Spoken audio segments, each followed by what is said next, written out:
Wherever you go, whatever you do, throw a little at it. Omax, Vest and Briefs. Tenkasi மாவட்டம் சங்கரன்கோவிலில் பெய்த கனமழையால் பொதுமக்கள் அவதியடைந்தனர்.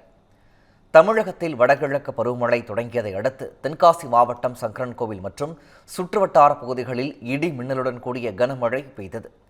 இதனால் சங்கரன்கோவில் திருவேங்கடம் சாலையில் மழை நீருடன் கழிவுநீர் கலந்து சென்றதால் அப்பகுதி முழுவதும் துர்நாற்றம் வீசியது. இதனிடையே தீபாவளி பண்டிகையை முன்னிட்டு ஜவுளி மற்றும் வீட்டு உபயோகப் பொருட்களை வாங்க கடை வீதிகளுக்கு சென்ற மக்கள் கடும் அவதியடைந்தனர்.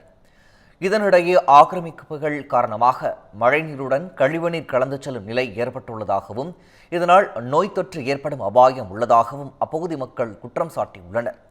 மேலும் தமிழக அரசு போர்க்கால அடிப்படையில் நடவடிக்கை எடுக்க வேண்டும் எனவும் கோரிக்கை விடுத்துள்ளனர்.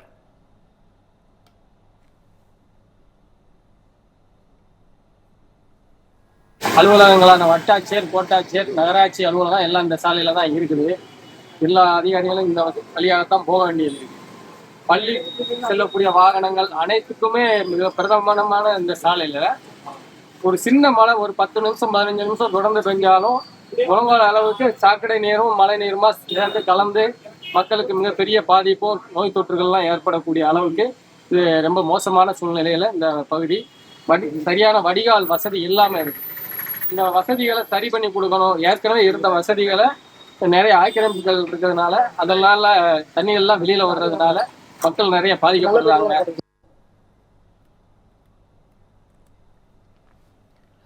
இதற்கிடையே திருச்செந்தூரில் பெய்த கனமழை காரணமாக செந்தில் ஆண்டவர் அரசு ஆண்கள் மேல்நிலைப் பள்ளி வளாகத்தில் மழைநீருடன் கழிவுநீர் கலந்து தேங்கி நோய் தொற்று பரவும் அபாயம் ஏற்பட்டுள்ளது. மேலும் 2 நாட்கள் ஆகியும் கழிவுநீர் கலந்த மழைநீர் வெளியேற்றப்படாமல் இருப்பதால் அங்கு பயிலும் மாணவர்கள் மற்றும் ஆசிரியர்கள் கடும் அவதிக்குள்ளாகினர். மதுரை மாவட்டம் வாடிப்பட்டி அருகே நெல் கொள்முதல் நிலையத்தில் நெல்மணிகள் மழையில் நனைந்து சேதமானதால் விவசாயிகள் வேதனை அடைந்துள்ளனர். ஆண்டிப்பட்டி சுற்றுவட்டார பகுதியில் சுமார் 700க்கும் மேற்பட்ட ஏக்கரில் சாகுபடி செய்யப்பட்ட நெல் பயிர்கள் தற்போது அறுவடை செய்யப்பட்டு வருகின்றன.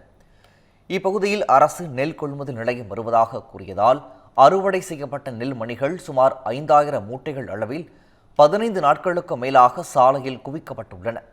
இந்த நிலையில் கடந்த சில நாட்களாக பெய்த மழை காரணமாக நெல் குவியல்கள் மழையில் நனைந்து சேதமாகியுள்ளன. இதனால் வேதனை அடைந்த விவசாயிகள் அதிகாரிகளின் அலட்சியத்தால் அறுவடை செய்த நெல் அனைத்தும் மழையில் நனைந்தும் முளைத்தும் வீணாகி உள்ளதாக தெரிவித்தனர்.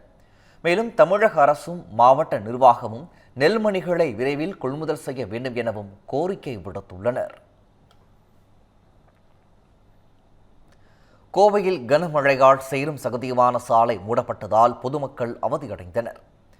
பருவமழை தொடங்கியதை அடுத்து தமிழகத்தின் பல்வேறு இடங்களில் கடந்த 2 நாட்களாக கனமழை பெய்து வருகிறது.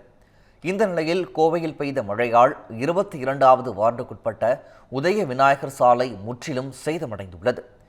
ஏற்கனவே இந்த சாலை குண்டும் குழியுமாக பொதுமக்களுக்கு சிரமத்தை ஏற்படுத்தி வந்த நிலையில் தற்போது அந்த சாலையை பயன்படுத்த முற்றிலும் தடை விதிக்கப்பட்டுள்ளது. இதனால் அப்பகுதி மக்கள் அவதியடைந்த நிலையில் சாலையை சீரமைக்க மாநகராட்சி நிர்வாகம் உரிய நடவடிக்கை எடுக்க வேண்டும் என கோரிக்கை விடுத்துள்ளனர்.